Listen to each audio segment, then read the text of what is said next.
नरमुंडों की घाटी।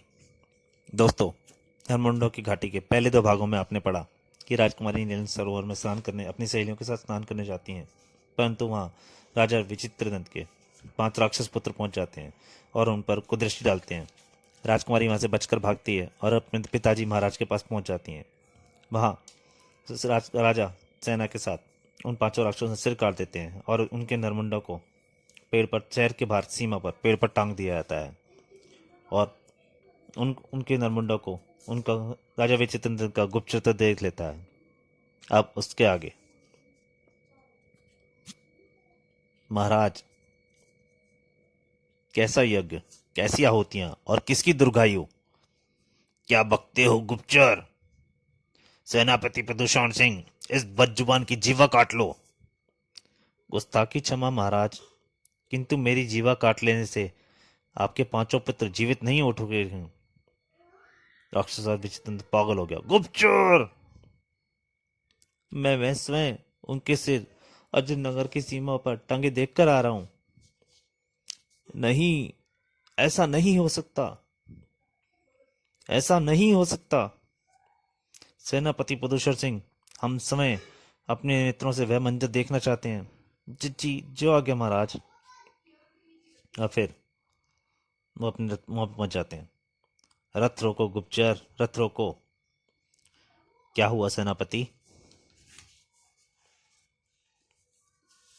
महाराज, वहां असंख्य मांसाहारी पक्षी मंडरा रहे हैं, अवश्य ही वहां कुछ होगा। वहां पहुंचते ही विचित्रनंद चीख पड़ा, ये तो मेरे 5 पुत्रों के धड़ लगते हैं। ओह नहीं, इसका मतलब गुप्तचर सच कह रहा था। मैं अर्जुन नगर को शमशान बना दूंगा। आ गुप्तचर, मेरे पुत्रों की दुर्गति होने से रोको। और सेनापति, रथ की बागडोर तुम संभालो, हम इसी समय अर्जुन नगर जाएंगे। रथ अर्जुन नगर की ओर दौड़ पड़ा। अर्जुन नगर की सीमा पर टंगे अपने 5 पुत्रों के चित्र देखते ही विचित्रनंद मानो पागल उठा। मैं तुम्हारी हत्याओं का भयानक प्रतिशोध लूंगा पुत्रों। अर्जुन नगर में प्रवेश करते ही विचित्रनंद का कहर सीमा प्रहरियों पर टूट पड़ा। हा हा हा, भस्मा कर दो इन अमीनों को। उसके उसके बैल जो थे, जो रथ के चला रहे थे, वो मुंह से आग उगल रहे थे। हाय मैं जला, आहा, मार डालो इन राक्षसों को, आहा आहा। सब आग से जल रहे थे वो। विचित्रनंद तबाही मचाता हुआ नगर में आ पहुंचा। शाबाश खरसूल, आग से जला डालो इन नगर को। वो अपने मुंह से आग छोड़ रहे थे। आहा आहा, भागो, जान बचाओ। रथ आगे बढ़ता गया और विचित्रनंद की विचित्र गदा नागरिकों के सिर काटती गई। खच खचाक खच, ओह नहीं, खचाक, चाचा बचाओ। वो बचा बचाओ भी नहीं चीर पाया बेचारा, उसकी गर्दन कट गई। भयानक तबाही मचाने के बाद शैतान ने नगर के बीचों बीच रथ रुकवा दिया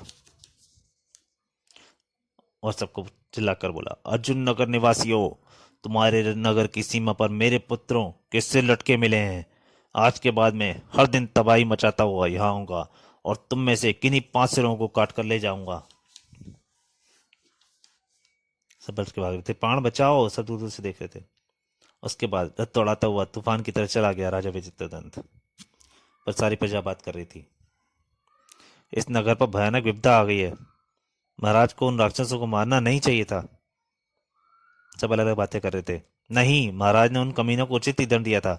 अब इस विपत्ति से हल निकल रहा भी निकालेंगे। उधर अंदर महाराज तक भी खबर पहुंची। फिर जैसे ही समाचार राजा अर्जुन सिंह तक पहुंचा। क्या, नगर में मौत का तांडव? हमारे 5 नागरिकों में सिर्फ प्रत्येक दिवस काटे जाएंगे? जी महाराज, नगर में यही चर्चा में नागरिकों में भय फैल गया है। पिताश्री, उन दुष्ट राक्षसों को सबक सिखाना ही होगा। इसका मतलब वह दुष्ट कल फिर आएगा। ऐसा ही लगता है महाराज, हमें नागरिकों की सुरक्षा का इंतजाम करना होगा। दोस्तों, ये कहानी जा रही है पर मैं आपको बताना भूल गया। अगर आपको सही आनंद लेना है इस कहानी का तो इसके पिछले 2 भागों को जरूर पढ़िएगा, तभी आपको सही कहानी समझ में आएगी कि कहानी क्या है। उसके बिना आपको कहानी का पूरा आनंद नहीं आएगा। अब जा रही है, वह कमीना इस बार जीवित बचकर नहीं जाना चाहिए। उधर विचित्रदंत ने वे सभी नरमुंड एक घाटी में फिकवा दिए। हा हा हा हा, मेरे पुत्रों की मृत्यु का भयानक प्रतिशोध लूंगा। इस घाटी को नरमुंडों से काट दूंगा, पाट दूंगा। नरमुंडों की घाटी बना दूंगा मैं इसे। हा हा हा हा हा। अगले दिन विचित्रदंत का रास्ता रोका सैनिकों ने। यही है वो राक्षस विचित्रदंत, मार डालो इसे। सारे सैनिक पूरे तैयार खड़े थे, मार छोड़ो। हा हा हा, तुम मुझे नगर में पहुंचने से क्या रोकोगे मच्छरों। सैनिकों ने बाणों की वर्षा कर दी, लेकिन विचित्रदंत के रथ पर। लेकिन उसके दोनों जो बैल चलाने गाड़ी जो रथ चलाते थे, उन्होंने अपनी फुंकार से उनको आग से सब तीनों को उनको जला दिया। गोले द्वारा कंटीले का तार छोड़ कंटीले गोले दागे गए। टनाक टनाक टनाक। पर विचित्रदंत ने अपनी गदा पर ले लिया। हा हा हा, विचित्रदंत 5 से लेकर जाएगा। तो दोस्तों, ये भाग यहीं तक। इसके अगले भाग तक के लिए नमस्कार।